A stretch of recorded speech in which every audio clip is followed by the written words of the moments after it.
맛있는 경제 시간입니다. 최근 만 60세에 멈춰 있는 정년을 연장하는 방안이 정치권을 중심으로 논의되고 있습니다. 이와 관련해 고려대학교 노동대학원 김성희 교수 모시고 이야기 나눠보겠습니다. 교수님, 어서 오십시오. 예, 안녕하세요. 네. 최근 국민연금 가입 기간을 65세까지 늘리는 방안이 검토가 되면서 이와 더불어서 다시금 정년 연장 논의가 본격화되고 있습니다. 예.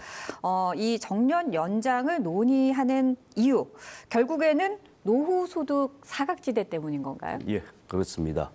2033년까지 국민연금 지급 개시 연령이 65세로 늦춰집니다. 그런데 현재 정년은 60세이기 때문에 5년간의 소득 공백이 공식화되는 거죠. 네.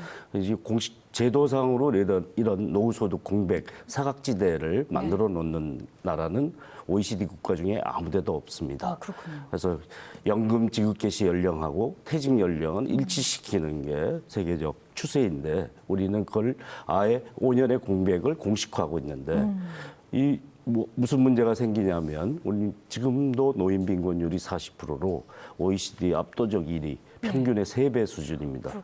노소득 대체율은 네.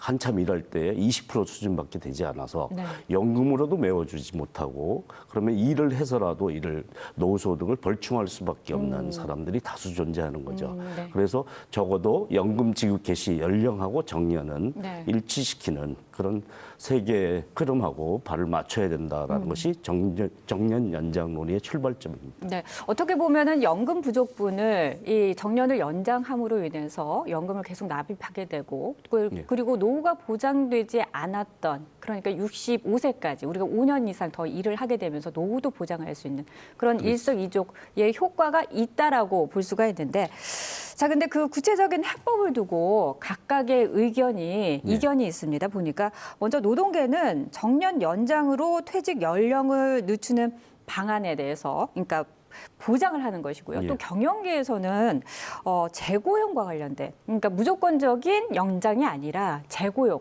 그리고 임금 체제 개편에 무게를 두는데 각각 생각이 다른 것 같습니다. 예. 어떤 차이가 있습니까? 2013년에 정년을 60세로 연장했는데요. 연장한 이후에 정년 연장의 혜택을 보는 사람들이 많이 늘어났습니다. 네. 올해까지 일하는 사람의 비율이 늘어날 수 있었고 그러면 이제 노후소득 보충을 할 수 있는 기회가 넓어지는데 우리는 연금 지급 개시 연령하고 5년의 공백이 있는 문제를 해결하기 위해서는 정년 연장 법안을 통과시켜서 이 효과가 되도록이면 많은 사람이 누릴 수 있도록 하는 것이 바람직하다라는 것이 정년 연장을 하자는 노동계의 주장이고요. 이에 반해서 경영계는 우리나라 연공금 임금 체계 때문에 정년을 연장하면 인건비가 급격하게 늘어나기 때문에 연장하는 방식보다 일본이 선택한 3가지 선택지가 있는데요.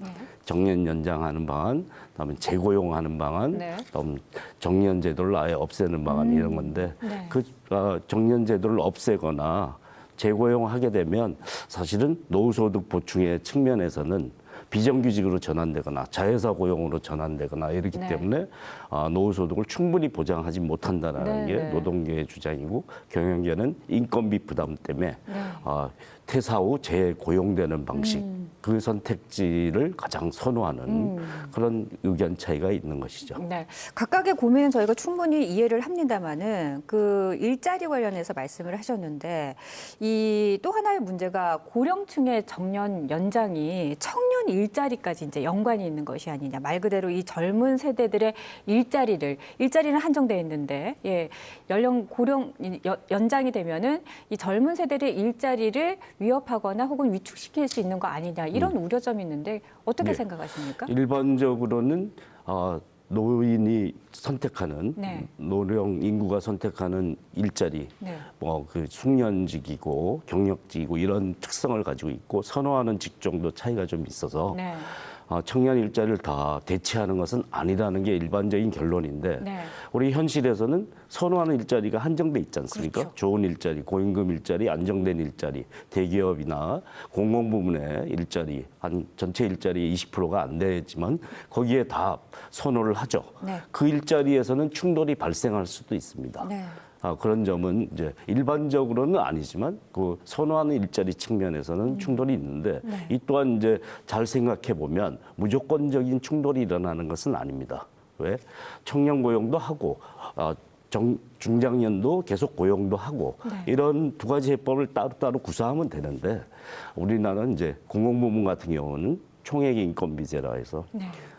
총정원 관리를 하고 인원을 한정시켜 놓고 네. 인건비를 조정을 하니까 중고령 노동자들이 오랫동안 일하게 되면 네. 신규 채용을 안 하게 되는 그렇죠. 결과를 초래하는데 네. 이걸 제도 설계를 달리해서 우리나라 이제 노후 사각지대 문제도 심각하니까 정년 연장도 하고 네. 신규 채용도 하는데 그 인건비를 엄격하게 관리하지 않는 방식을 택한다면 선택지는 있다라는 거고요.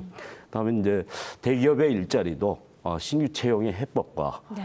노후 사각지대를 없애기 위한 정년 연장의 해법을 동시에 구사하면서 네. 이것을 사회적으로 네. 지원을 통해서 인건비 부담분을 낮춰줄 수 있는 그런 모색을 한다면 네. 충분히 제도의 설계의 방향에 따라 네. 해결 가능성도 있다라고 볼 수 있습니다. 네. 자, 그러면 교수님, 뭐 앞으로도 이와 관련돼서 많은 논의가 이루어질 것으로 보이는데 향후 이 문제 어떻게 풀어가면 좋을지 짧게 설명을 좀 해주시면 좋겠습니다. 연금 지급 개시 연령하고 퇴직 연령이 불일치하는 나라는 없다.